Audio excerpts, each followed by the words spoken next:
बिस्मिल्लाहिर्रहमानिर्रहीम। अस्सलाम वालेकुम। आज 19 सितंबर 2025 के दिन सुबह के 7 बजे हैं। तमाम दरियाओं के वाले से आपको अपडेट कर देता हूँ। मैं जी साकी हूँ, चश्मे साकी के साथ।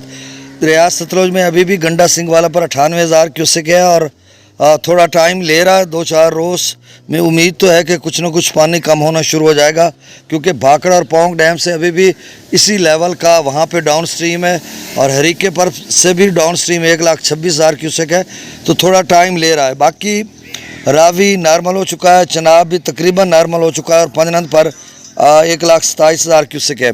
सिंध का सैलाबी रेला गुड्डू सखर कोठड़ी पर है, अब सखर और कोठड़ी के दरमियान है और कोठड़ी पर भी उसका लेवल बढ़ रहा है, तो ये रेला वहाँ पर है और बाकी दरिया तकरीबन नॉर्मल हो चुके हैं। और जो मानसून का सीज़न है वो भी 15 सितंबर तक होता है, सेकंड फेज़, और आज 19 सितंबर है, तो आप समझ लें कि बारिशें रात गए भी हुई हैं मुख्तलिफ़ इलाकों में, शदीद बारिश बलाई इलाकों में, लेकिन आगे चलकर बारिशों के इम्कानात भी ख़त्म होते जा रहे हैं और फिर दरिया भी नॉर्मल हैं, डैम्स भर चुके हैं, जिससे पूरा साल बिजली भी पैदा की जाएगी और नहरी निज़ाम भी चलाया जाएगा। तो किसी दरिया में कोई फ़िलहाल सैलाबी ख़तरा फ़िलहाल क्या अगले सीज़न तक है ही नहीं। कौन छोड़ता है अपने डैम खाली करता है किसी को डबोने के लिए, ख़ुद को मंजर कर दे? ये कहाँ की दानिशमंदी है? कुछ भी नहीं है। आप परेशान हो, बस जो हो गया, जितनी बर्बादी इन्होंने करनी थी सतलुज रावी चनाब ने, वो कर दी और अगले 5-10 साल तो लोग अपने पाँव पे ही नहीं खड़ा हो सकते जिस तरह के हालात है। मैं अगर अपने फाजिल शाह जो हमारा मौज़ा है तहसील कबीर वाला का, यहाँ से बांध 0 पॉइंट से शुरू होता है, मुल्तान तक चला जाता है, तो रावी चनाब यहाँ पे मिलते हैं 125-30 मुरबा एकड़ पर जो है हमारा मौज़ा है। तो यहाँ पर 10 करोड़ से भी ज़्यादा नुकसान हुआ है। अरवी की मद में अगर देखा जाए तो 3 से 4 करोड़ की अरवी की फसल है वो ख़राब हुई है। उसके बाद धान की बहुत फसल थी। बागात जो है वो बैरिस्टर रज़ायात राज साहब का और पीर वाजिद अली शाह साहब का और दीगर पीर रशीद अहमद शाह साहब मरहूम, उनके बेटों के, तो मतलब कुल मिलाकर हमारे मौज़े में जो 10 करोड़ भी मैं कम बता रहा हूँ, इससे भी ज़्यादा एक मौज़ा, तो ये एक मौज़े की बात है। तो आप इन तमाम दरियाओं के जहाँ से गुजरे हैं सतलुज रावी चनाब, तो आप अंदाज़ा करें कि कितना नुकसान, अरबों खरबों का नुकसान हुआ है और मकानात अलहदा मुनहदम हुए हैं। तो लोग जो है ना वो 10-15 साल और पीछे चले गए हैं। अब गवर्नमेंट रिहेबिलिटेट करेगी, कंपनसेट करेगी, माली इमदाद देगी, लेकिन वो भी इस कदर नहीं होगी कि लोग जो हैं वो सारी चीज़ें उनकी पूरी हो जाएं। तो बहरहाल वो ये है कि कुछ ना कुछ ज़ख्मों पर मरहम लगाने के मुतरादिफ होता है।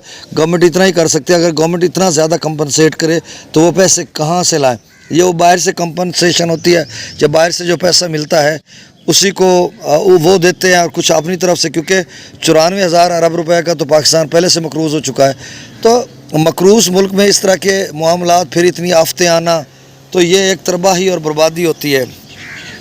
अब मैं डाटा शेयर कर देता हूँ। मैं आपसे गुजारिश करता हूँ मेरे इस चैनल चश्मे साकी को सब्सक्राइब कर दें। शुक्रिया। गंडा सिंह वाला पर 98,000 क्यूसेक, सुलेमान की पर 70,000, इस्लाम पर 66,000, रावी मिजसर पर 11,000, शादरा पर 9600, बल्लो की पर 22,000, सिदनई बराज पर 3,954, चनाब में मराला पर 37,000, खान की पर 41,000, कादराबाद पर 31,000, त्रिमू बराज पर 57,000, पंजनद पर 1,27,000 क्यूसेक, मंगला डैम से 9,000 क्यूसेक और रसूल पर से अखराज 0 है।